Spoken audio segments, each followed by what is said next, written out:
and they're into the stretch, and it's Tis the Law on the outside of Authentic. These two stride for stride as they come to the final furlong. Authentic is dragging in. Tis the Law all out to get by him. Authentic and John Velasquez have the lead as they come down to the 16th ball. Tis the Law still trying to get him. Authentic, Tis the Law, here's the buyer. Authentic has won the Kentucky Derby. Welcome back to Racing Rundown. Today we're going to continue with Breeders' Cup coverage this week with Breeders' Cup Power Hour with our friend Jay Privman. He is back again, kind enough to join us to talk about Breeders' Cup. This is going to go a little bit different than the normal previews do since there are 14 races for the Breeders' Cup, and we would like to touch on all of them. We're just going to briefly look at some of the top horses for this race, run through every race. If you want a more in-depth look, definitely check out our individual previews on Racing Rundown of the various races that we discuss once those previews are available. So now, without any further delay, I'm happy to welcome back our friend Jay Privman. Thank you for taking the time to come back on. So happy to do it, Jack. So to start out with the first race of the 14, the Juvenile Turf Sprint, first year that this race will carry a grade next to it. To look at it to start off, we did a segment, my co-host and I, on the show last week of talking about races that could potentially have a lock, and both of us feel that Golden Pal is one of the better favorites, or one of the more sure favorites going into this weekend. Do you feel that Golden Pal, not necessarily the term lock, but looks really good for Golden Pal to be able to win this race, or do you think that there's someone who has the potential to beat him? So I actually think there's a horse who could upset him, and it's a horse from the same barn of Wesley Ward. I picked Golden Pal second.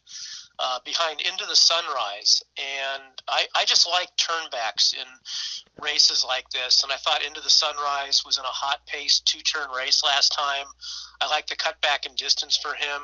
His previous grass sprints were both very good, and he's going to be 15-1, and Golden Pal is going to be 6-5, which is obviously another factor in making a selection like that. I mean, obviously Golden Pal looks very formidable on paper, and I understand why he'll be a short-priced favorite. I just thought in a huge field like this, if there was something that I liked, it was worth taking a shot with that horse, and I think this horse has an upset chance, so I went with him. And moving on to the next race, the Juvenile Turf. This is a race that has a lot of really talented horses that look like many of them can lay a claim to this race. Just to mention a few, Chad Brown's got his usual runner that we would expect from him. He won this race last year. Right now on the morning line, Mutazabek is the favorite. He won the Bourbon at Keeneland very nicely. You've also got Battleground, who comes over for Aidan O'Brien, as well as Gretzky the Great, who comes down after his win in the Summer Stakes. I know that there are a lot more talented horses in here. I just wanted to mention those three to start off with. But outside of those two, do you think it's one of those three that wins this race, or do you think that one of the other ones that are of the single digits has a chance to pull off a win here? Well, I think this is one of the more wide-open races of the weekend, and the ones that you mentioned all have good chances to win, but I actually went with another European horse in this race, and that's Cadillac, who seems to be getting a lot of support, and I've seen some of the early picks from other writers at our paper in particular, and he's got more support than I would have thought. I thought I was having a chance here with a horse that was going to be a middle-priced horse, and a lot of times it makes me a little queasy when everybody lands on the same kind of wise guy horse that you have, because oftentimes they don't run as well for whatever reason. But I thought this horse had a legitimate excuse last time on the real boggy ground at Newmarket. I liked his previous races, and I thought he had a chance to bounce back at what I was hoping was going to be a decent price. Mutazabek is certainly a top contender, as is Gretzky the Great, and Public Sector, the Chad Brown horse you alluded to. But there's another European horse in here that I think has a really good chance, and that's New Mandate, who started off against kind of lesser company at the beginning of the year, but really looks like he's made good progress as the year's gone on, and he's won his last three starts, and I think he's got a good chance in here as well. But like I said, I think this is one of the more wide open races, and in terms of my play for pick 3s, 4s, 5s, I'm going to go pretty deep in here. And getting to the third race, which I think is the easiest race to predict on the Friday card for the Breeders' Cup, the Juvenile Fillies. It features Princess Noor, who a lot of people consider her as the top 2-year-old filly. She has been super impressive in all 3 of her wins. You also have Simply Ravishing, who is also undefeated for Kenny McPeak, who took out the Alcibiades last time. And, you know, it seemed coming out of the Chandelier that Princess Noor was kind of being handed the Breeders' Cup at that point, and Simply Ravishing kind of closed the gap between her and Princess Noor in terms of talent. And there are the 2 fillies coming in here from the Frizette day out of the office. And Vequist, as well as you have Girl Daddy for Dale Romans, who won the Pocahontas, albeit she will be coming in here off of a sizable layoff. Do you think that this is Princess Noor's race, or do one of those other fillies step up and cause a major upset here? Well, I don't know about a major upset. There's only 7 horses in here, and I think you mentioned all the contenders, all of whom are, none of them are going to be giant prices. There's a couple of horses that look like they're really overmatched, but, Princess Noor is certainly a strong candidate to win the race. She had several races in a short amount of time and got through all those, still unbeaten, and I think with the time that she's had off coming into this race, she'll run a better race than she's ever run before, and that can certainly put her in the winner's circle. But I really like Day Out of the Office's race in the Frizette a lot. It was a fast race. It kind of validated what she had done in her previous start at Saratoga. And I just think because this horse is trained by Tim Ham, who is a very good trainer, but he's not a marquee name like Dale Romans or Bob Baffert or Kenny McPeak, that she's going to end up being a better price in relation to her chances of winning compared to the other ones. I think it's a fairly evenly matched race, and I think she's got a good chance at hopefully a slightly better price than Simply Ravishing and Princess Noor. So I took her, but I could certainly see, obviously, Princess Noor or Simply Ravishing winning. They're both very talented fillies, and they have the advantage of having gone 2 turns already. Sticking with the fillies and shifting to the grass, now going on to the Juvenile Fillies turf. You've got 3 horses in here that are 2 that are 4 and 1 that is 3. Aunt Pearl right now is the favorite for Brad Cox, but you also have Campanelle for Wesley Ward and Plum Ali for Christophe Clement. Chad Brown has his usual runner in here like he does for the Juvenile Turf with Editor at Large, and Chad Brown does have a really strong history with this race. You've also got Alda and Madonna among some other interesting runners in here. Do you think it's one of those 3 that are right now around the 3 and 4 to 1 range, or do you think it could be one of those other horses that are at the double digits right now on the morning line?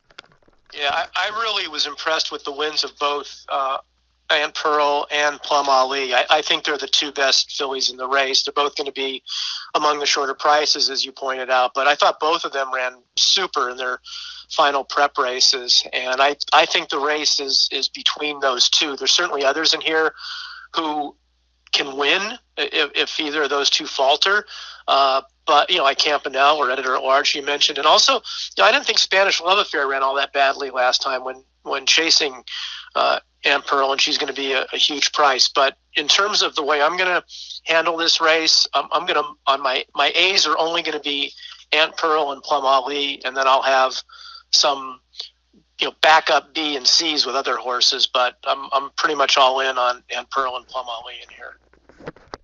And getting to the last race of Friday, the Breeders' Cup Juvenile, this could likely feature the shortest priced horse of the day, Jackie's Warrior, who's been so good in his 4 career starts. It is fairly easy to say that he is the best horse in the country in terms of talent. Do you think that this is his race, or is there a chance that he could get beat here? There are some horses in here that do have some really good races underneath them. Sitting on Go ran a good race. In the Iroquois, you also have Camp Hope and Classier, who are coming out of maiden victories on the 25th of October, in addition to Rombauer, who ran a good second behind Get Her Number in the American Pharaoh at Santa Anita. And you also have Essential Quality, who may be the second choice in this race, who won the Breeders' Futurity at Keeneland.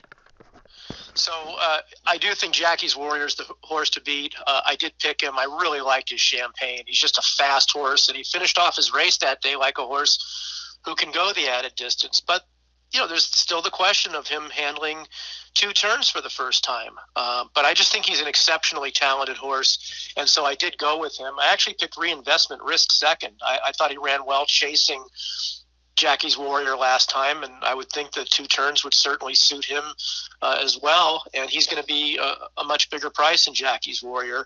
And then Essential Quality with that big win over the track and the Breeders' Futurity is the horse that I picked third.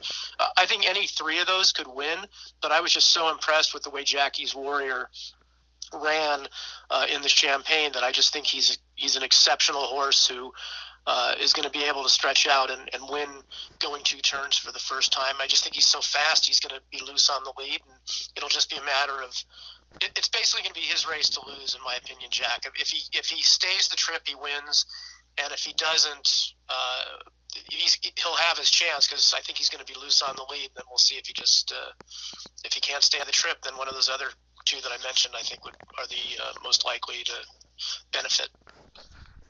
Getting to Saturday's races, the first to start off with is the Filly and Mare Sprint. And this, for me, it is the race one of the races that I'm most excited for, given the fact that there is so much competition in here. You have the 2 Rockets, Gamine and Serengeti Empress, who are the Grade 1 winners. Going the sprint distances, Gamine does get back to her more favorite distance of going the 1 turn. And we've seen her take out 2 Grade 1 races going 1 turn really impressively this year. Serengeti Empress last time in the Derby City Distaff ran too good to lose. But looking to some of the other horses, this is going to be a extremely fast pace, given the fact that the 2 that I've already mentioned, as well as Venetian Harbor, are all going to want the lead. And for me, this is a race where I keep going back to a horse closing from behind, and I've been looking at Bell's the One for a long time, but the value seems like it's going to disappear with her, given the fact that a lot of people do think the way that I see. Do you think that this is a race where one of those 3 is just going to be able to go as fast as they can and just hold on, or is this going to be a closer's race? I think Serengeti Empress can lead from start to finish here. She's drawn outside of Gamine. I think she's faster than Gamine the first quarter mile of the race in terms of getting away from the gate. Venetian Harbor can't keep up with those 2. I know she's been on the lead, but she's just not as fast the opening quarter mile or so as those 2. They're going to leave her in the dust. And then it'll be a matter of how they ride Gamine. Are they going to try and send her so hard that she has to just race inside of Serengeti Empress the whole way, which is a hard way to go for 7 furlongs, or do they let Serengeti Empress go and try and get outside of her and then come after her? I think it's a tough situation for Gamine that way. I think it's going to be a hard race for Gamine to win based on the way the post draw came up. So I like Serengeti Empress. I just think she's faster than these horses. And, Bell's the One ran a great race last time, and she's won at Keeneland before. But she got a real setup last time with the early pace, and I'm just not sure that it's going to be as radioactive this time as it was in the Derby City. So I like Serengeti Empress. And sticking with the sprint, we'll go on to the turf sprint now, a race that is notoriously hard to predict. You've got a horse, Leinster, who has been so consistent at Keeneland.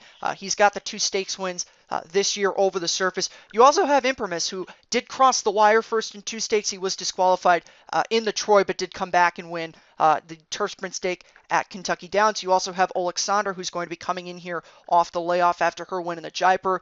That angle has worked before with a horse not running from the Jaipur until the Breeders' Cup last year when Belvoir Bay took out this race at 14-1 odds. And you've also got a pair of horses that have been long standers in this division, Wildman Jack, Texas Wedge, Front Run, The Fed, Extravagant Kid, horses like that, and got Stormy, who has been cut back, and it seemed like that cutting her back at least did the trick in the last 2 races with her having gotten those wins going 1 turn.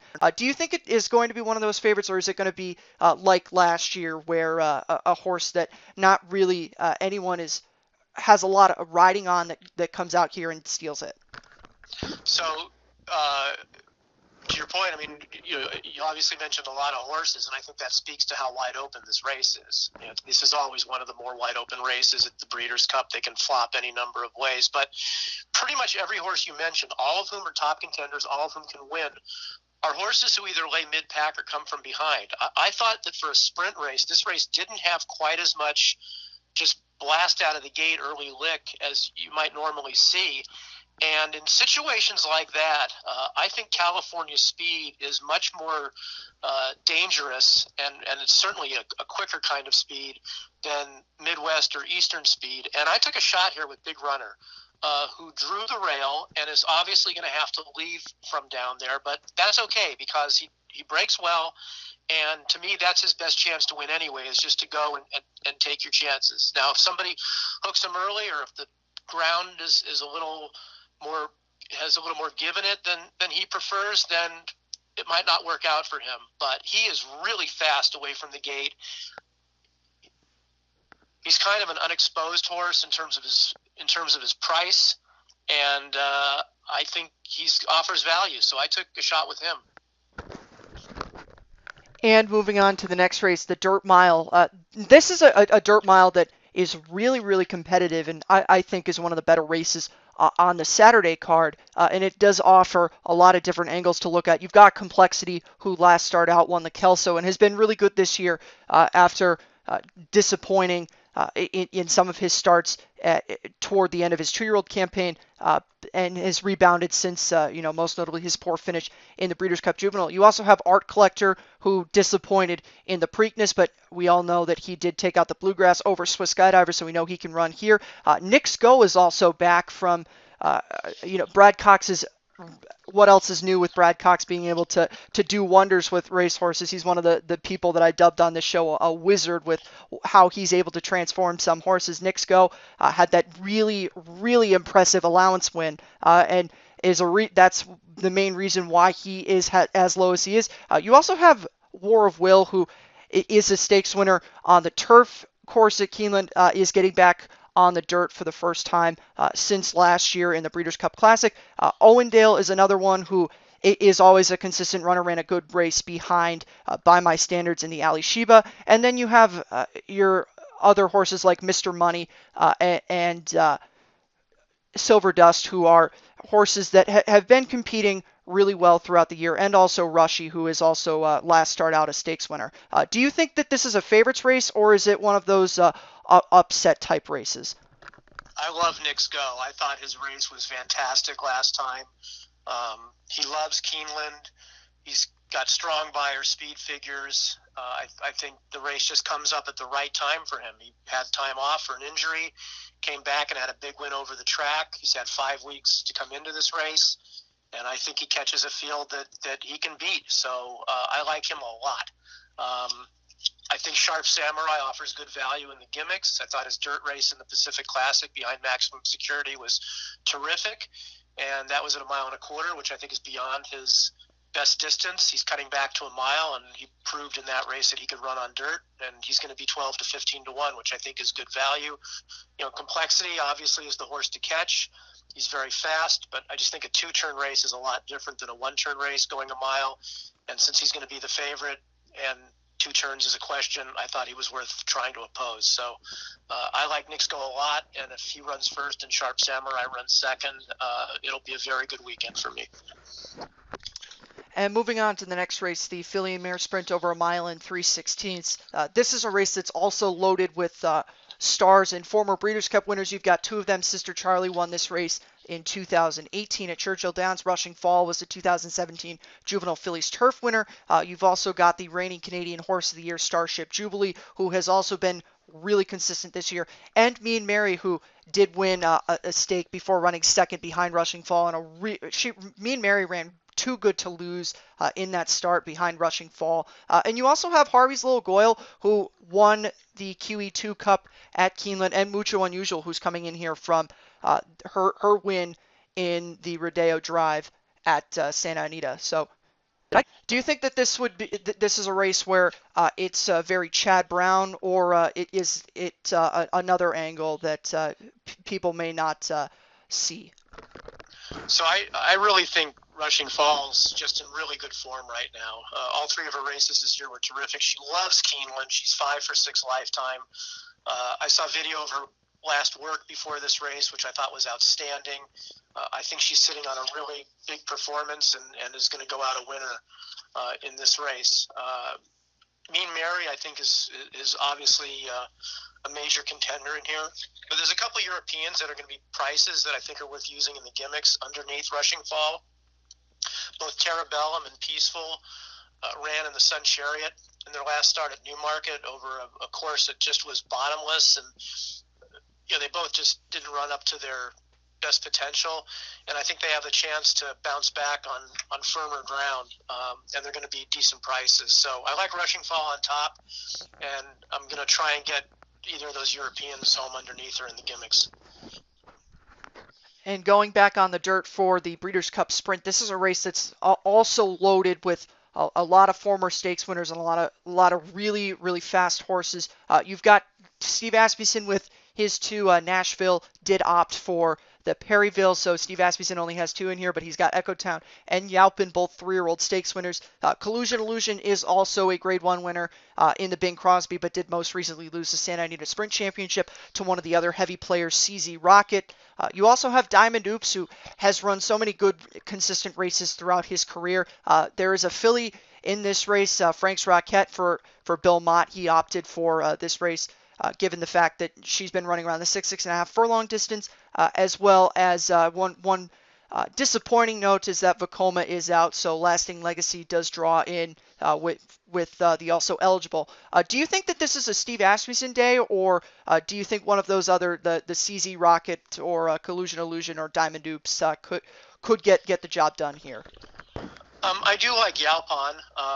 It's obviously going to be a major test for him running against older horses in a stake for the first time. He's running against older horses, but it was in maiden and allowance races. This will be the first time in a stake, and obviously, it's the biggest stake there is for this division. But, it's kind of like what we were talking about earlier regarding the turf sprint. I don't think this race came up with a lot of real bust out of the gate kind of speed other than him and potentially Frank's Rocket. And I think they can both do well in here. I don't envision them getting into a head-and-head duel. I think they can go, or at least a head-and-head duel that would be detrimental to both, where they're going in, like 21-4 or something like that for the opening quarter. And I think they can go 1-2 the whole way here. I certainly have great respect for the form that Diamond Oops is in right now, and obviously CZ Rocket's in good form too. I don't like where he drew down towards the inside, and Collusion Illusion has done his best running when he's outside horses, and the draw wasn't kind to him either. He's in post 3, so I like the two horses with speed that are drawn more towards the outside. So it's Yaupon and Frank's Rocket for me in here. And going over to the mile, one of the real tough races of this card. One of the horses that is 12-1 on the morning line, but has looked really good throughout the year is Halliday. Did not run in the Shadwell Turf Mile, but did win the 4-star Dave earlier this year at Saratoga. You've also got the returning defending champion Uni, as well as Ivar, who did win that aforementioned Shadwell Turf Mile. Circus Maximus is back, as is Kamiko, the winner of the 2000 Guineas. You've also got a couple of horses that are in here in terms of kind of stuck in the middle type horses. One of them being Digital Age, who won the Old Forester Turf Classic at Churchill Downs, the 1 1/8 distance. You also have Factor This, who's been so good throughout the year in lower level graded stakes in the Midwest of the country. Most recently won the Dinner Party on Preakness undercard, as well as you have Raging Bull, Chad Brown's other runner, who's been consistent throughout the year. Do you think that this is a race where Halliday could continue to build on that top form he has, or could we see the return of Uni, who we know is another horse who really does thrive when she runs at Keeneland? So, Halliday missed his start at Keeneland. He was supposed to run in the Shadwell Mile, and he had a minor setback. There's some pace in the race to hopefully keep him occupied early with Factor This. But overall, with the exception of maybe Uni, I think the American Milers are a very average bunch. And I ended up going with Europeans in here, and not the ones that you've mentioned so far. I took a shot with Safe Voyage, who I really thought this horse's form this year was quite good until the last start, which was at Longchamp under real boggy ground, and still ran well that day to only be beat a neck. But the thing I really like about Safe Voyage is that his races on left-handed courses are exceptional, and I think he's one of the Europeans that's going to like this kind of a layout at Keeneland. And again, a lot of these decisions are made based on price, and he's going to be a lot higher price, which, in my opinion, as good a chance as some of the others in here, but at a better price. So I picked him on top, and the horse who beat him last time, One Master, is the horse that I picked right behind him. She, I should say, ran well in the Breeders' Cup Mile when she came over here 2 years ago at Churchill Downs. Her form all year long has been terrific. She's very good around left-handed courses, and I think her races over there are every bit as good as what you'd see like from Circus Maximus, who's just got a better reputation, but I don't know that his races make it a deserved thing. So I took some shots in here, Jack, with some prices. And moving on to the Distaff, this is a race that seems very top-heavy when you go into it with Monomoy Girl, who has been so good throughout the year, as well as Swiss Skydiver, who it is the 3-year-old filly who's been running consistently throughout the entire year. Monomoy Girl, though not defending Breeders' Cup champion, but the last time she ran on the Breeders' Cup stage, she did win in 2018. I personally don't really see any of the other fillies in here being able to beat one of those top two. I do think that this is an interesting race as to you can throw a lot of different horses in for exotics underneath. Do you see it that way, or is there a filly in here that you think can run a race to the level to beat the likes of Monomoy Girl and Swiss Skydiver? I agree with you. I think it's a 2-horse race, and I think if you use both in the sequential race, wagers, pick 3, 4, 5, etc. If you use those two, I think you'll lock up the race. It's not a very clever way of looking at things, but for me at least, I like prices in other races. That if I at least can get through this race with using only a couple horses, even if I only get 2-to-1 return on a 2-to-1 winner out of this race, if I can get some of my bombers home in the other races, it'll make up for it. I picked Swiss Skydiver over Monomoy Girl just because I've kind of doubted Swiss Skydiver in a couple stops along the way, and she just keeps proving me wrong. And after her race in the Preakness, I was like, you know what? I just think she's been beating better horses than what Monomoy Girl has beaten so far this year, and it just came down to that. But yeah, great respect for Monomoy Girl. How could you not? Her record is just tremendous. So to me, it's a 2-horse race, and I think they're well clear of the rest of the field. And getting to the final grass race of this Breeders' Cup at Keeneland, 10 horses for the Breeders' Cup Turf. A little bit disappointing that we are unfortunately not going to see the likes of Gath, who I think would have added a lot more talent to this race. Not to say that this race isn't talented to begin with. Originally going into the Breeders' Cup, I was thinking that this would be a race that would be all Europeans, given the fact that I think the American turf route division is very average. Do you think that this is a Europe's day, or do you think that some of the Americans can step up and run up to that level?